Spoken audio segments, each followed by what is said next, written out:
Hello guys, welcome back to Lifey Technologies channel. Thank you for watching and please subscribe to our channel for more content on networking. So today we are starting a new series on our channel where we'll be covering HCIA certification training.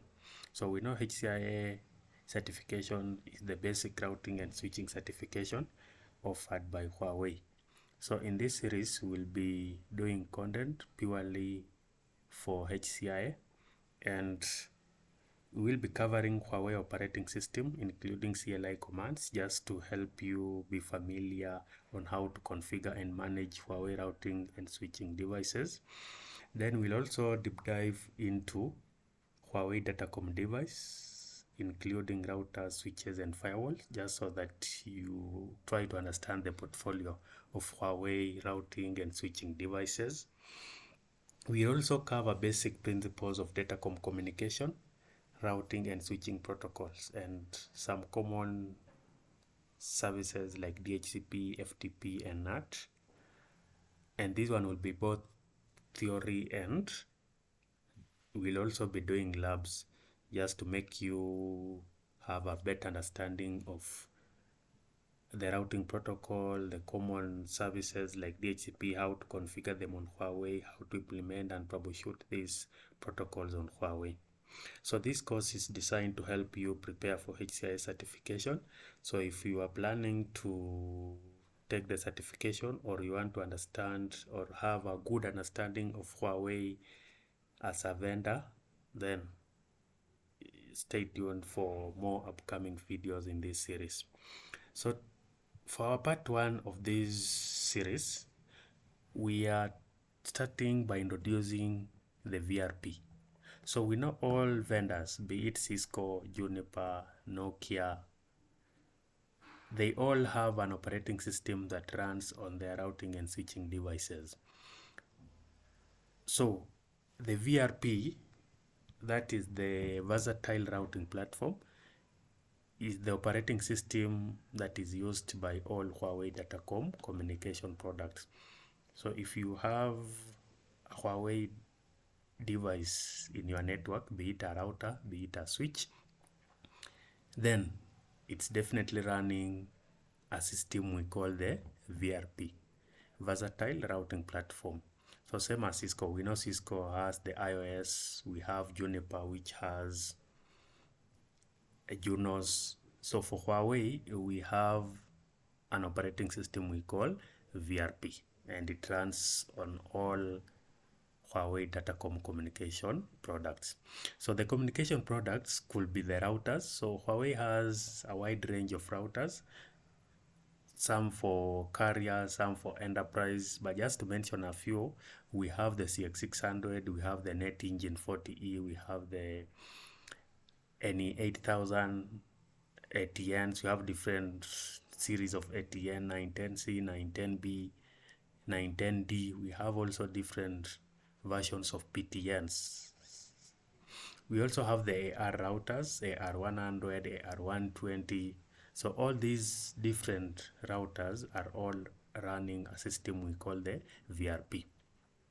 Then the switches, the C12800, these are data center switches, C6800, C5700 series. All these switches are also running an operating system that is VRP. And of course, we have different versions of VRP. Then firewall, the Udemon USG, they are also running the VRP. So as you can see, we have different routers. For example, the AR6140, this is the device, as you can see. Then we have the big routers like the Net Engine 40E X8A. Then we have the switches, the Cloud Engine, mainly used as data center switches. So all these devices and many other Huawei data communication products are running an operating system we call the Versatile Routing Platform, VRP. So we have different command levels for Huawei VRP or the Huawei routing and switching devices. So once you log into the device, there are different levels. And in these levels, you are allowed to run some commands. In some levels, you are not allowed to run some commands. So these levels, we have a maximum of 16 levels.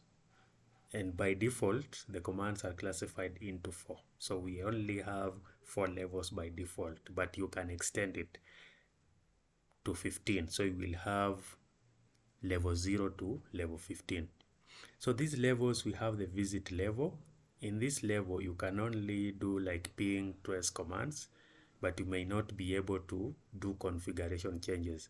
We also have monitoring level, where you can be able to display commands, like you need to display the interfaces, you need to display the current configuration. So all this you are able to do if you are assigned a level 1. Then we have the configuration level, which is level 2. This one you are now able to configure different things, different protocols on either the router or the switch. Then we have the management level. This one you can be able to manage files, you can delete files, you can create folders. So these are the default levels: the visit level, monitoring level, configuration level, and the management levels. But then you can extend it and have 0 to 15 levels. So when you log into the router, we have different CLI views. And this is similar, or it's common for both switches and routers and firewalls. We have different views, the CLI views. And you need to be in a given CLI view for you to be able to run some commands. For example, when you log in by default, you are in the user view. So under the user view, you will be able to just display some stuffs, or maybe do a ping or do a trace, depending on your level. Then if you want to do any configuration changes, you need to be in the configuration view. So you enter the command system view, and then it will take you to the configuration view. Now in the configuration view, you are able to make changes. You are able to make configuration changes, whether you are configuring QoS, you are configuring BFD, you are configuring MPLS. You are allowed to configure all these protocols or all the functionality that you require for your router or switch. Then we have the interface view, which if you want to make any configuration changes on an interface, you want to configure an IP address on an interface, you want to give description to an interface, you must be in the interface view. So you just enter the interface gig 000, and then you will be able to do configuration changes on that interface. Then we have protocol view. This is when you are configuring protocols, like you want to configure OSPF, you want to configure BGP, you want to configure ISIS or any other protocol, then you need to be in the protocol view. So you log into the router, you go into the user view by default, then you can change into the system view and then jump into the protocol view by specifying the protocol that you want to configure. So this one can be, let me just log into one of the routers. So once I log into this router, I'm in the user view. You can see I cannot do much in the user view. So one thing I can do is I go into the system view. So under the system view, so you can see under the system view, if you want to go back to the user view, you can Control Z, or you can type quit or return if you are multiple levels inside the different views. So in the system view, you can do interface configurations. For example, if I do interface gig 000, I can now start configuring parameters for the interface. Then if I want to configure a protocol, I can do OSPF, maybe process 10. Now I'm in a protocol configuration view and I'm able to do configuration changes or configure some parameters for OSPF. If I want to configure BGP, same, I need to be in the BGP configuration view. ISIS, it will be the same. I need to be in the ISIS configuration view, and then I will be able to configure different parameters for the protocol. So these are just the main view: the user view, system view, interface view, and the protocol view. So before you do the configuration, just go into the right CLI view, and then you'll be able to make the configuration change. Another important thing that we need to understand is command line help. So there are so many commands on these routers and switches and even the firewalls. You need to find a way to navigate the CLI easily, because you can't remember all the commands.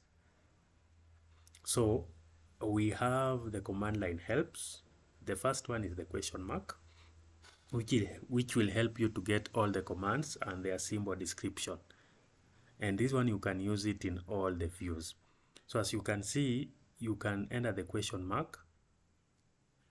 Just enter the question mark without typing anything. Then it will tell you we have these commands, and these commands can do this functionality. For example, you have check, which indicates that you can check the information. You have delete, you can delete a file.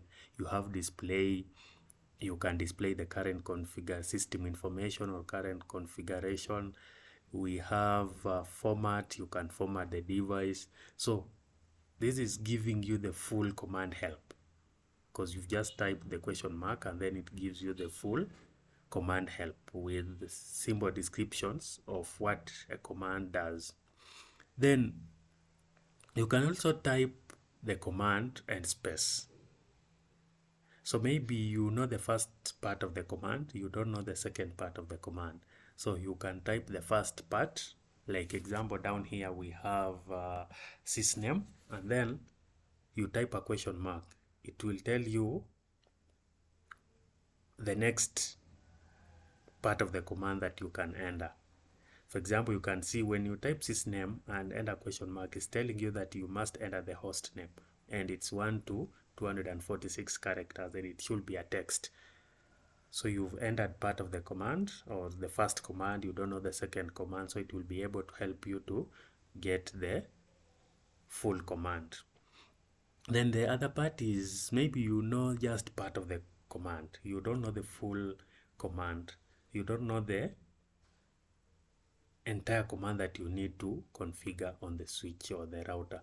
So you can just enter part of the command. For example, down here we want to configure an interface, but we don't know maybe the spelling of interface, or we are not familiar with it. So we can just enter int and then enter question mark. So it will tell you, oh, there is this command interface. So now you know there is a command interface. Then, for example, you don't know the VLAN. You want to configure some VLANs, or you want to configure some VLAN parameters, but you don't know the command. So you just enter VL, and then it tell you, oh, there is VLAN, then there is VLAN switch. So from the command output, you can be able to know which command you exactly want. For example, another example is this for OSPF. You don't know how to configure OSPF on Huawei platform, or you have forgotten the command. So just enter OSP, and then it will tell you, oh, we have OSPF and OSPF version 3. So this one is used very common when you are doing the normal managing and operations of the router. When you are doing the configuration, we use it very common. Maybe you want to check something, you want to configure something, you will always use this one to help you complete the configuration. Then the final part of this part 1 will be the help tab command. So we have looked at the question, and then we have the tab command. So when you enter the first several letters of a keyword and then press tab, you can be able to display the complete keyword. So you type part of the keyword. For example, you are typing OSP, and then you tab, it will give you OSPF. If you tap again, it will give you OSPF version 3. So it will keep changing the command if you have multiple options. For example, down here we have DI. So DI, you tab, it will give you display. You tab again, it gives you directory. So yeah, it is able to help you to auto-complete the commands. So sometimes there are different keywords for you to select one. So if you type, for example, we started with OSPF, and you type OSP. If you want OSPF, then you just tap once, and then it will be able to complete that command, and then you can continue with your configuration. If you want other commands, you can continue pressing tab key, and then you'll be able to get those options, and it will help you to auto-complete the command that you are looking for. So these are the two main help, the tab and the question mark. And then later we can also explore the shortcut that you can use when you are using the CLI for Huawei.